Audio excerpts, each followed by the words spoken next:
Welcome along to Matchday Live, your game day preview show, bringing you all the news, all the gossip, all the inside knowledge ahead of game day for Leeds Rhinos. My name's Dan Hawkhead. I'm joined by BBC Radio Leeds' Jack Conlon. We're previewing today's huge Round One Betfred Super League match as Leeds Rhinos prepare to take on Leigh Leopards at the Leigh Sports Village. It's going to be an absolute cracker. Here's what we've got coming up in the show.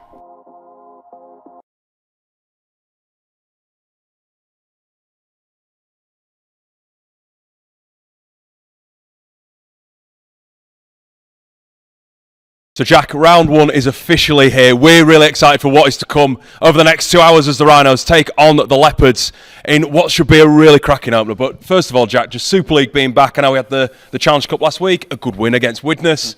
But to really have the league back and what's going to be a really competitive Super League this year, are you excited for what's to come? Oh, very much so. It's like the build-up to Christmas. It's almost, isn't it, I guess? And it's been like that all throughout this week in the build-up to round one. I always think whenever the previous season ends, it seems like an absolute eternity until the very last month, and then all of a sudden you're back in.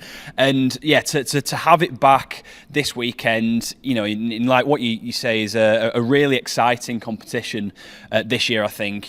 Two extra teams, a 14-team league, 3 new clubs back in Super League, including Bradford. That rivalry is back this season. We love a good derby rival.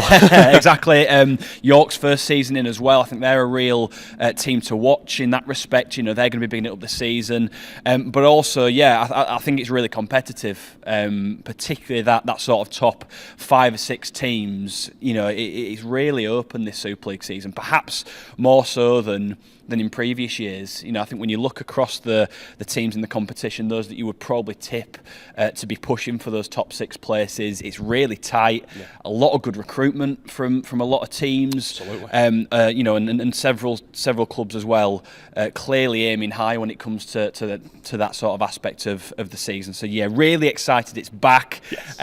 You know, we'll see what sort of this weekend holds, and you know what some of the early sort of signs are with those clubs. But yeah, just so pleased to have Super League back. Moving right on to today's opponents, which are, of course, the Leigh Leopards. Not an easy team, as we've seen in the last few years since they've really come into Super League properly, I'm going to say, and really, you know, hit the ground running under Adrian Lam. You know, they are really a threat, aren't they? Both home and away. Oh, absolutely. And they're a team that we didn't mention just then, in part because we'll come on and expand on them heading into today's game. Yeah, they again last season surprised everyone. I think, you know, every season it seems like people put the knockers on Leigh and really just knock them back and don't expect them to do much. And I think we saw that a lot of before last season, especially given the players they lost. They lost John Asiata, they lost Tom Amon, who'd been such pivotal figures in that squad in the previous seasons.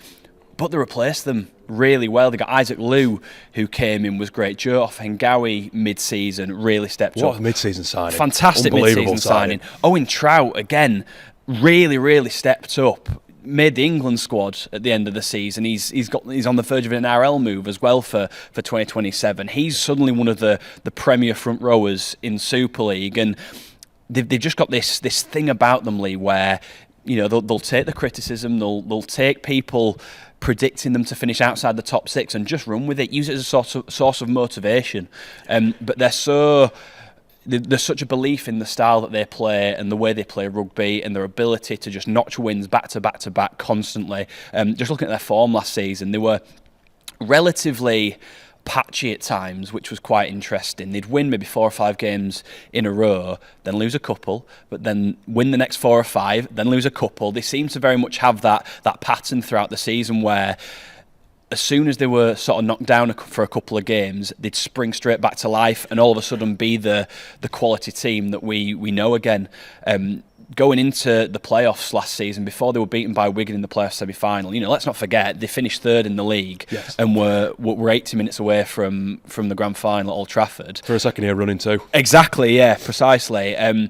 But going into that game, they'd won 6 on the bounce, you know, which was their best record of the season. So they finished strongly, were just overpowered by Wigan in that semi-final, but showed again why they are such a threat in this competition. And I think when you look at their squad going into 2026 now, they have only strengthened. you know, that they've lost a few players who were sort of in and around the first team, but no one that was really key. And the players that they brought in, I think, have stepped them up another level. And I think Adrian Lam's such a crucial part to that, isn't it? I know we maybe didn't see the best of Adrian when he was at Wigan. Maybe that's the pressure of being at such a big club as Wigan are, with such high sort of expectations for themselves. But since he's come over and taken over Leigh, pulling him up from the Championship and then turning him into this juggernaut that really does just turn up and batter you, whether it's we'll come on to the individuals, but whether it's Lachlan Lam running all over the park, whether it's the big props bruising, I think he's got to take a little bit of credit as Adrian, really, that, you know, they've won 70% of games under him in sort of 4 years. It's a remarkable record. That's a crazy start, is that? It really is. 70% win rate since he's been in charge is ridiculous. You know, especially given that they were a newly promoted side at the start of that as well. You know, they stepped up into Super League and, you know, all of a sudden just started building steadily.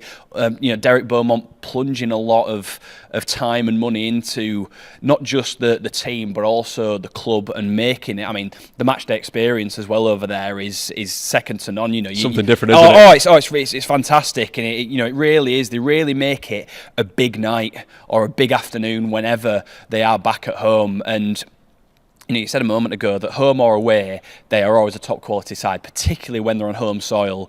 You know, when they're under the lights, particularly on an evening game, they know that pitch, they know that environment, they know the build-up it's going to get before the match as well.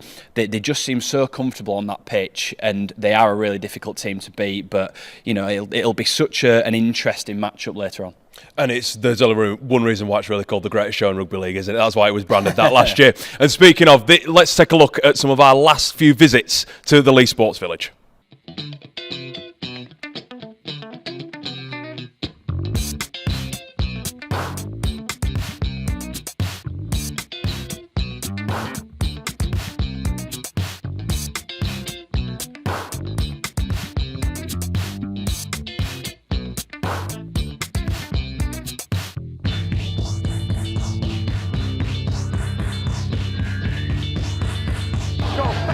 And he obviously was dropped in that tackle. Here goes Matt Parcell, a wonderful run. Great ball to Ablett. Here is Ryan Hall down the line. And there is the second try for Leeds. Last one for the Rhinos. No one at marker there as Leeming runs into space. Dabs one over the top. What's the bounce like for Leeds? It goes over Leeming. Comes back to the Rhinos though with Cameron Smith. A gap opens up for Smith. Oh, look at that for Leeds. Cameron Smith dives between the posts. To Croft, who steps and finds Martin, and now there's room in which to work. Martin inside again to Croft, past the despairing tackle, and Hanley's there again, and Leeds are there again, and Leeds now are in the lead for the very first time in this game. They turned it right round. Over halfway they go. Here now is Watkins. Watkins looking for the pass to Miller. Miller stumbles through, got Croft with it. Croft to win it for Leeds. Brodie Croft denied early on. Scores late.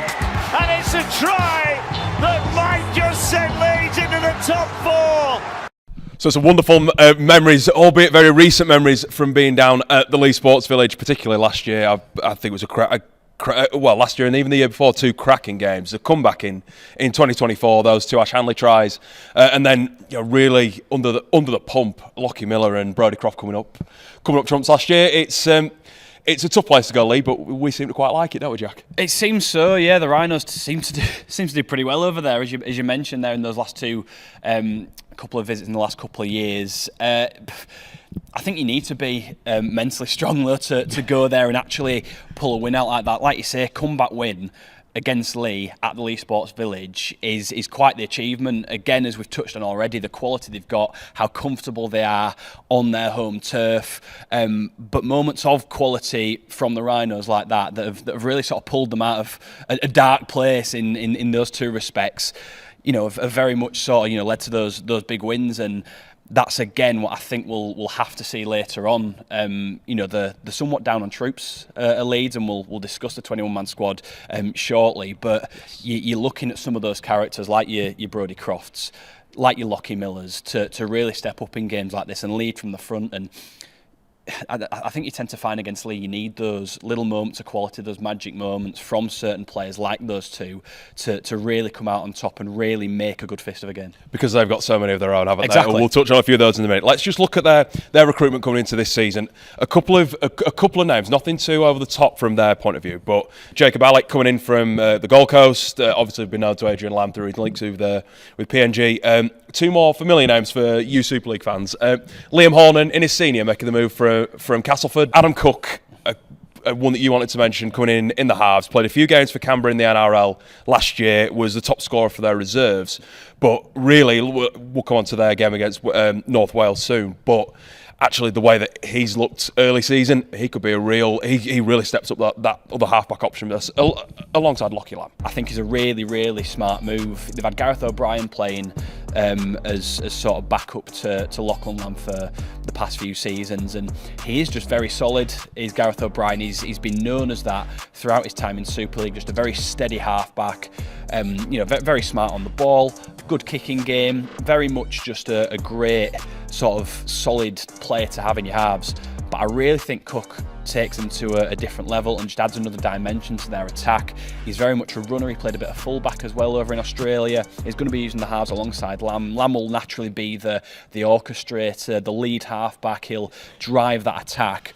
But Cook, I think, is a great foil for him. And when you add in the mix either David Armstrong or Bailey Hodgson, whoever they do play at fullback, I think you've got a really dangerous attacking three in whatever sort of composition is made up in that sense. But I think Cook is their really key signing. If they can get him firing like he has done for Canberra in the reserves comp, he got a couple of NRL appearances to his name over there. Never really locked down an NRL spot, but you sometimes find in Super League those players that have played consistently in the reserve grade over in Australia can be the best finds and the best pickups, and they seem to slot in easier than perhaps some of the bigger names. So I think that halves combination, the fact as well, by the way, that they have still got Gareth O'Brien as an option. It's unbelievable, isn't it? Should they need him, I think, adds an extra edge to their attack. But Cook, I think, could be a real danger player, particularly if he hits the ground running in these early rounds of Super League. This guy's going to be really crucial to that success on the field. We mentioned him a few times. It's Lachlan Lam. Just going into what he's an NRL talent in Super League, isn't he? Really, it's credit to Leigh that he's been here this long and that he's not been poached. In that, his running game and his try assists, particularly last year, were just really crucial for the Leopards and their success. Absolutely, he's the main man in that team. They've built that team around Lachlan Lam. I don't think you can discount, obviously, that connection with his dad as coach. They've done really well to keep those two happy down the years, despite the speculation about Lam being poached away or trying to be enticed away by a couple of Super League teams, by some NRL teams as well. But he's just been such a consistent part of that squad. He's managed to generally stay pretty injury free as well, which again always helps. Any team loses their big names, they do tend to struggle. But Leigh haven't really had that problem with him. He's managed to generally stay fit. And I think you can absolutely tell the difference when he is in that team. He runs it. He really does. He's at the heart of everything good they do. And again, as I said, they built that team around him. The players that they've got playing alongside him, Pape being a really, really good example of that. Yes. Quick out of dummy half, knows exactly what he wants. Again, they've got that Papua New Guinean connection. They weren't strangers when they started playing for Leigh. They'd already played a bit together on the international stage. So yeah, they've done really well to just keep him around in the building and very much build that squad around him and to his desires, to his needs.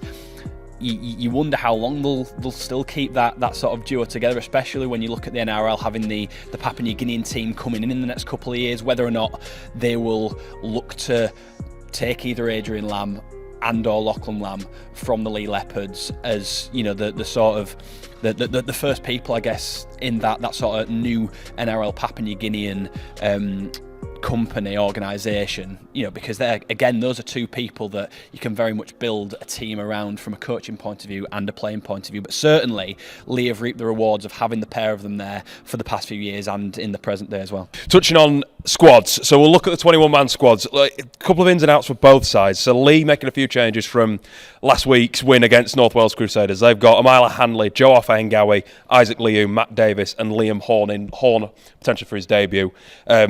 a couple of their younger lads dropping out, so AJ Taos, Ben McNamara, Brown and Brough.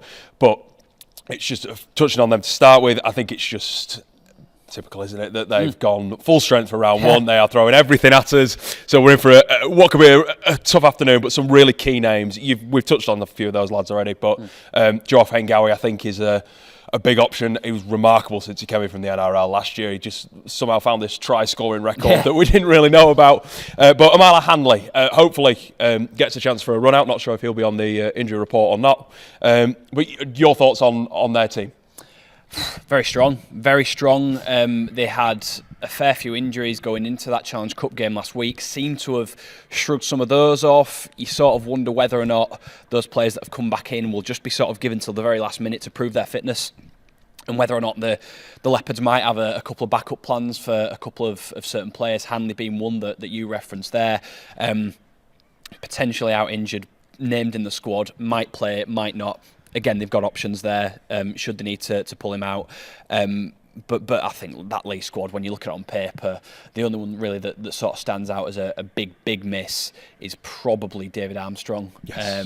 He was their sort of not big money, but sort of big name signing last season. Struggled with an injury, a knee injury throughout the season, out until maybe around 8 or around 9, I think, this year. Okay. But as a backup, Bailey Hodgson really came to the fore last year. It sort of just paved the way, did that injury, for him to really step up.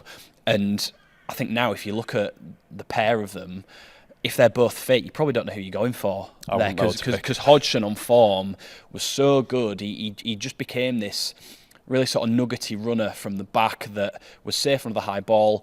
His defensive game was really good, and he found, I think towards the back end of the season particularly, he found his sort of attacking game as well, and was linking up well with Lam and O'Brien in that Leigh side. So he's another great option, and I think they've really sort of struck gold with a Bailey Hodgson, who they brought in back from Australia, came through the academy at Castleford, went over to Australia for a couple of years, never really broke through in the NRL. Again, injuries hampered him a little bit. He was a really young age, wasn't it, as He well? was, he was about 18, 19. He wasn't an old lad when he went out there. No, and Newcastle picked him up. I think he spent a season, I want to say, at Manly as well, which is where Leigh then picked him up from mid-season. Didn't really get a run in 2024. Again, came in midway through the year, but last season, his first full season, a full pre-season behind him, found himself this opportunity with Armstrong out injured, and took it with both hands. I think they've really struck gold on a player like him as a bit of a, maybe another one of those sort of risky signings, like we sort of mentioned with Apape, where they took a chance on him, and they're absolutely reaping the rewards now, because he has become a really, really solid option at fullback. And even if David Armstrong is out and he is the sort of the flair player, the attacker, Hodgson isn't too far behind him. And just before we get onto the Leeds 21, I think now's a really good chance to look at our head-to-head, which was Bailey Hodgson, obviously, second in tackle breaks for Leigh last year, first in carries, first in metres, and he was also first in Super League for those. On the opposite side, returning for the Rhinos. I know you Rhinos fans will be really excited to see him back. Lockie Miller, third season, had a remarkable year last year, didn't he? With 24 appearances, 9 tries, 17 goals.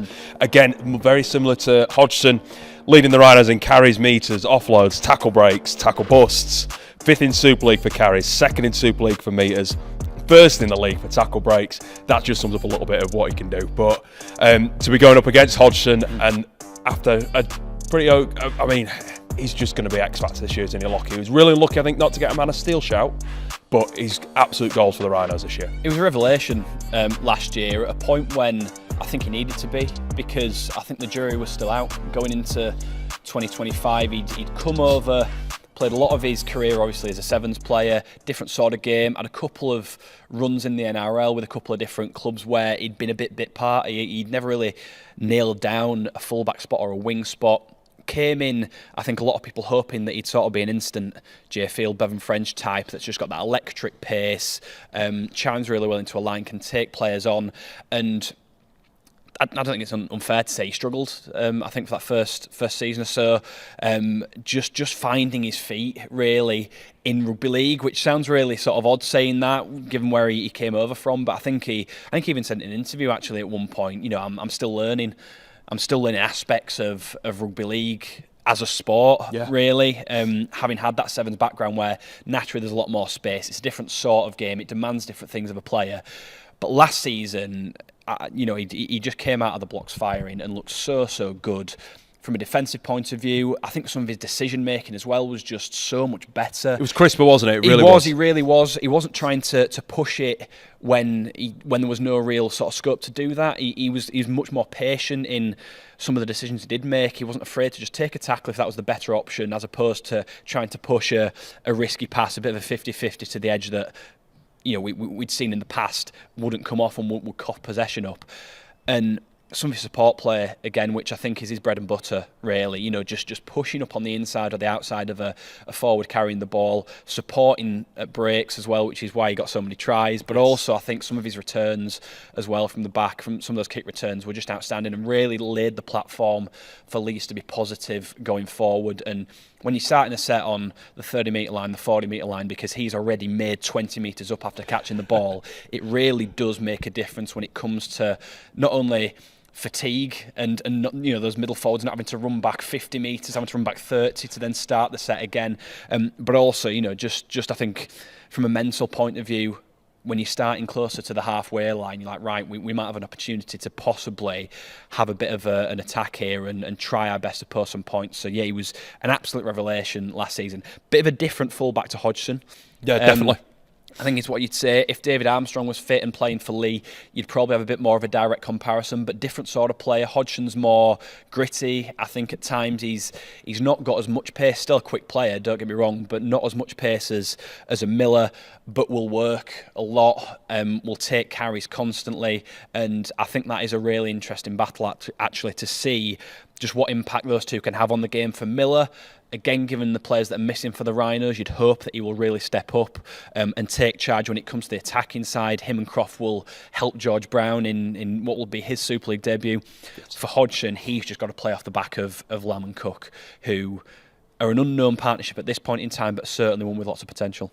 Yes, so let's get on to looking at the Rhinos 21-man squad. So one of those men coming back in, Lockie Miller. Two key additions as well in James McDonnell, adding another back row option, and Chris Hankinson off the back of obviously breaking his nose in Cameron Smith's testimonial. So 3 outs for the Rhinos in Mikolaj Ledsky, who's been ruled out with a rib injury, Brad was saying in press yesterday.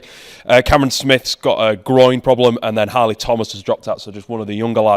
But that adds to what's a slightly growing injury list that Leeds at the minute, in that Jake Connor, like we touched on, already out with a knee injury. Alfie Edgell and Max Simpson have got longer term injuries. Ash Hanley's just managing a little bit. But on a more positive note, because we like to keep it positive, let's not all talk about the injuries. Brad said that Micah Sevo should be back next week. Keenan Palacia and Jerry Matautia as well, looking really positive.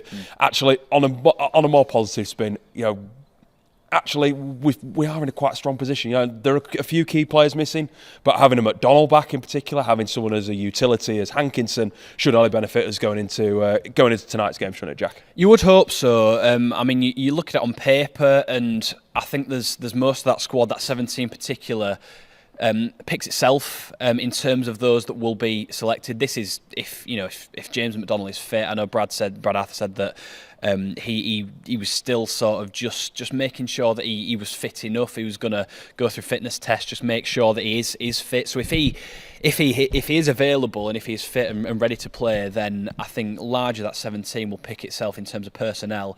The only area where I am ever so slightly, where I think it's quite hard to choose, is in the 3/4 line. I think obviously Ryan Hall, Harry Newman are automatic selections, but I think the other side of that back four, Hankinson, Lum and Ned McCormack as well, I really can't decide who I think will make that match day squad. I think there's arguments for all three of them to be in. I think Hankinson will be in. It's whether or not he plays in the centre or on the wing. I think Brad Arthur's quite liked him as a winger or a fullback, so that part of me thinks it'll be Ned McCormack that gets the nod. But I think if you're looking at experience and game time, Riley Lum is the safer choice in that respect. Was so good again, in the games he played last season. Prolific on that left wing as he turned out to be in Micah Sevo's absence. Really found a home on that left wing before Hankinson then came in, and he just found himself down the pecking order ever so slightly. His try at Widnes very much brought the game last week. It really did, didn't it? Really did. Especially as well after it almost made up for a couple of errors earlier on in the game, for a couple of Widnes tries. The first one, Mike Butt's score off a kick. He just found himself a bit too keen, darted out of the line a bit much, left that space in behind for Widnes to make the most of. And then, just that aerial contest that for what was a scrappy Widnes try. Again, Mike Butt in the corner, but he went up for it. He came in and went up for it. Challenged for the ball. And didn't come away with it, and again left that wing exposed. So a couple of mistakes, but he scores that game breaker, and it very much just sort of seals the result, seals the tie in the Rhinos' favour. And I don't think on that pitch as well there's any other player that can score that try. No. And combine that sort of strength, pace, the swerve that he had as well on his run. I don't think there's any other player on that pitch that can provide that for Leeds. And again, that's just part of what makes me think he might be the one to get the nod. So that's the only area I think that left edge that I'm uncertain about in terms of who will play there. I think otherwise the team generally picks itself. The forward pack, again, if McDonald is fit, you wonder who will start in the middle, because I think if McDonald's fit, he'll start in the second row with Ethan O'Neill. Callum Watkins will be a loose forward. So your props are the name you're looking at, and I think your options really are Cooper Jenkins, Tom Holroyd and Presley Cassell. Even though he did play on the edge last week, I think, as we saw last season, he is an option in that middle unit. So that's the only other possible area of uncertainty in terms of who plays, but I think otherwise that 17 very much picks itself in terms of personnel, apart from that left edge. Well, one man who will know exactly what he's doing with his left edge is Brad Arthur, and here are just a few of his quotes from earlier in the week speaking about today's game.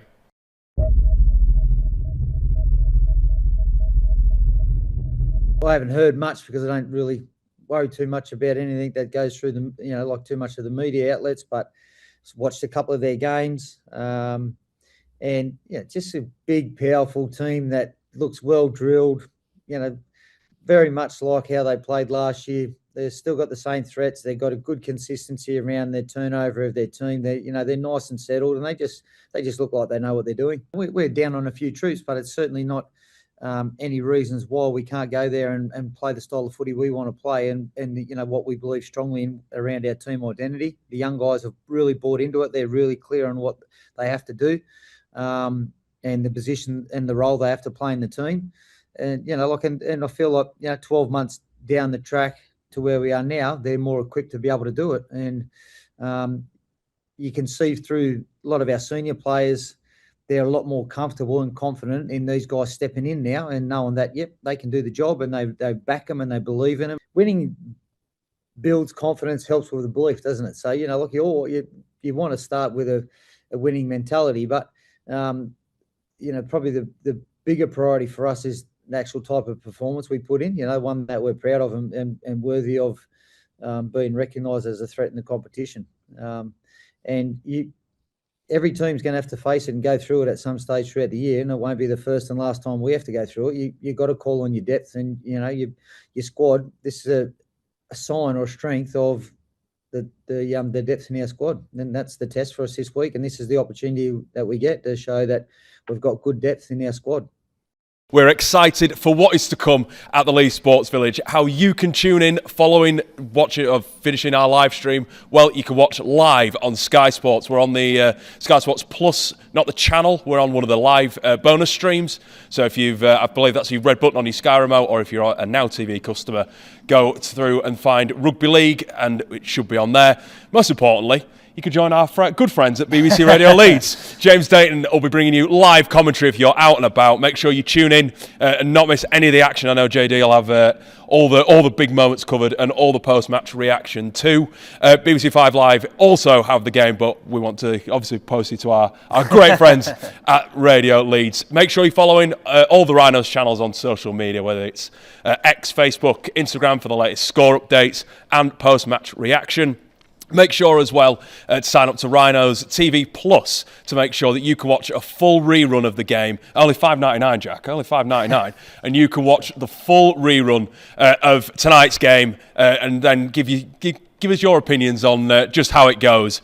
But just to round off, Jack, I think, like we said, it's going to be a tough one at Leigh, but one that we're really looking forward to. Just your final words on of sort of encouragement going into round one. Are you really looking forward to this season properly getting underway? Very much so, yeah. Just enjoy it. Just if you're going to be at that league game, just enjoy it. the side, as we've mentioned, they're down on troops a little bit of Leeds, 9 players out, I think, in total. But there's some really exciting aspects to that squad. Danny Levi, new signing, included a debut in Super League for George Brown, who I think is a really, really sharp talent. We saw what he can do at Widnes. We've seen what he can do in some of the friendly games as well. I think he's one of the really interesting stories going into this game, testing himself against, one of the top halfbacks in the league in Lachlan Lam. There's loads of nice little subplots going into this game, and more importantly, the rugby league is back. Super League is back for 2026. As we started off today by saying, it's like the build up to Christmas. Christmas Day's finally here. Yes. So yeah, the Super League is back, which is what we all want and what we're all excited for. So yeah, just get involved and just get stuck in and enjoy it. And it's going to be an exciting season ahead. All the action kicks off in a little around an hour and a half, but team news is coming next. Thank you for tuning in.